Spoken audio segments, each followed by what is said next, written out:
Wapendwa, tumsifu Yesu Kristo. Karibuni sana kwenye chaneli yetu. Leo tunaendelea. Leo ni baada ya Pasaka, ufufuko wa Bwana. Katika ukutava tupeane ujumbe wa ndoa baada ya ufufuko. Maisha yetu baada ya ufufuko katika ndoa, tuelekezane kidogo. Sasa kabla hatujafikia kokote kuendelea kuzungumza, naomba tumuombe Mungu kwanza tujalie neema, atuongoze ili tuweze kufika kuongea vizuri zaidi. Kwa jina la Baba na la Mwana na la Roho Mtakatifu.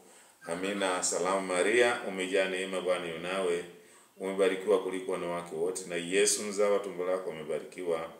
Maria mtakatifu, mama wa Mungu, tuombee sisi wakosefu, sasa na saa ya kufa kwetu. Amina. Tukuze Baba na Mwana na Roho Mtakatifu, kama mwanzo na sasa na siku zote na milele. Amina.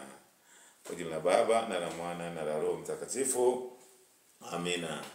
Basi leo tuna ujumbe mpya baada ya ufufuko wa Bwana wa maisha yetu ya ndoa.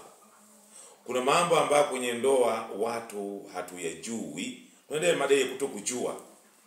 Kutokujua kwetu kunapelekea dhambi nyingi katika ndoa. Sasa baada ya ufufuko watu wakitoe wapya, tufuke na Bwana, basi tupeane mambo mapya yanahisi ambayo kwenye ndoa zetu yanaweza kutusaidia kuendelea kuishi na Bwana kwa ufufuko.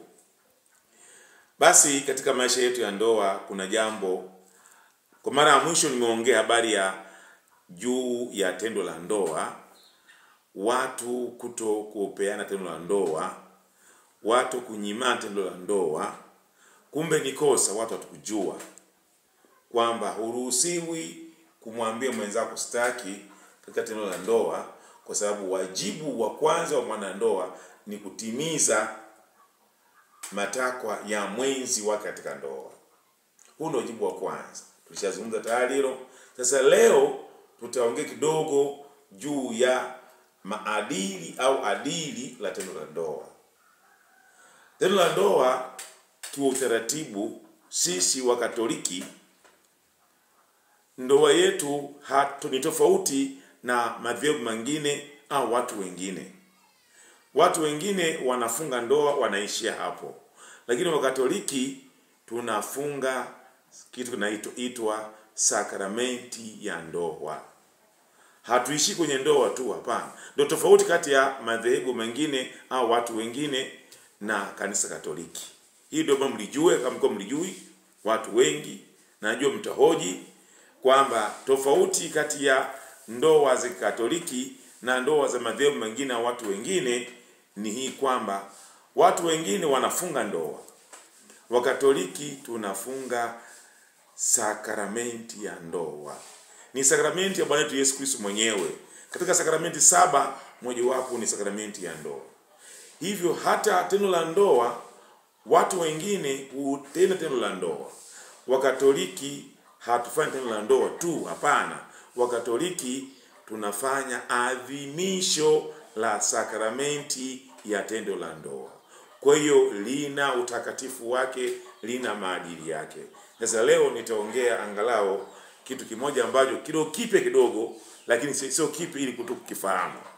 Yaani unapotendeka tendo la ndoa la sakramenti ya ndoa, adhimisho hilo lazima liwe na fonti 3. Yaani liwe na misingi mitatu. Kwa lugha kawaida, yani fonts maana yake kwa lugha kawaida misingi mitatu. Yaani iwe na nia njema, mazingira safi na matokeo mazuri. Sasa hizi fonts 3 ukikosea moja, ikikosekana mkitumia 2 tu, hiyo tendo la ndoa linakuwa ni dhambi ya mauti. Kwa nia ikiwa mbaya lakini mazingira yakawa safi na matokeo mazuri, ni dhambi ya mauti. Mazingira yakiwa safi, nia ikawa mbaya, matokeo kama mabaya, ni dhambi ya mauti. Nia ikawa njema, matokeo yakawa mema, lakini mazingira yakawa mema, lakini matokeo kama mabaya, hiyo tendo ni dhambi ya mauti. Sasa watu wengi hatujui hilo. Sasa leo nataka niwasaidie kwamba kujua hiyo nia ya maadili ya tendo la ndoa. Kwa mfano, unapo adhimisha tendo la ndoa, hakikisha nia inakuwa njema, mazingira yanakuwa mazuri na matokeo yanakuwa mazuri, yani ya uzazi. Kama hakuna matokeo ya uzazi, hiyo tendo la ndoa linakuwa ni batili na ni dhambi. Sasa leo nitazungumza kidogo tu katika hili dhambi ambayo na watu wa ndoa na vijana wengi siku hizi nalifanya hilo. Kwa mfano, ukitenda tendo la ndoa na mwanamke aliyeweka vipandikizi, haijalishi ni watu wa ndoa au mnafanya uzinzi au mnafanya usharati, dhambi kubwa katika pale kufanya tendo la kujamiana na mtu yoyote, mwanamke yoyote ambaye ameweka vipandikizi. Dhambi ya kwanza itenda pale ni mauaji. Hivyo sasa, kama mwanamke ameweka vipandikizi, mwanaume hujui kwamba huyu mwanamke ana vipandikizi, unapomwingilia tendo la kujamiana yule mwanamke, maana na wewe unaua. Sasa watu wengi wanandoa wanakuwa na hawara nje. Sasa hujui yule hawara yako ameweka vipandikizi, kwa wewe unaua kwa kutokujua.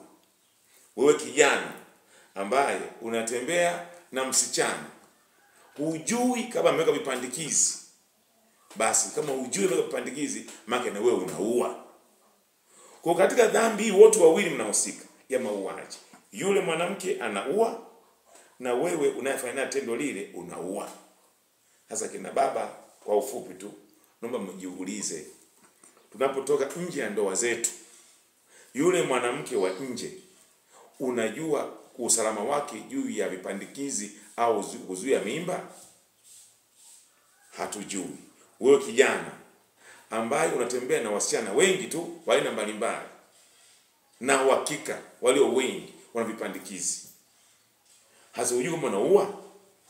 Sasa ili tuweze kuishi ufufuko wa Bwana, tunataka tujue dhambi zetu, tuzifanyie toba. Sasa kwa ufupi ni kwamba tusaidiane katika hilo. Ili kufanya toba hiyo ni kuomba. Usije ukafunika dhambi. Nenda kwenye kiti cha kitubio, umuone padre wako, umwambie hivi: nimewahi kutembea nje ya ndoa yangu, lakini na mwanamke ambaye sikujua kama ametumia vipandikizi, ili upate kuungama dhambi hiyo. Na wewe kijana ambaye umetembea na wanawake wengi sana, kwa kutokujua kwako kwamba hao wanawake wameweka vipandikizi au vizibiti mimba au machema sindano, urudi kwenye kitubio tena ukaseme wazi kwamba nina uhakika au kutokuwa na uhakika, nimetembea na wanawake, nimefanya usharati na wanawake wengi, lakini na imani wameweka vipandikizi, manake umeua. Ili padre atathmini dhambi yako hii ya mauaji, aweze kukufanyia maondoleo ya dhambi na kukupatia malipizi stahiki kwa makosa hayo.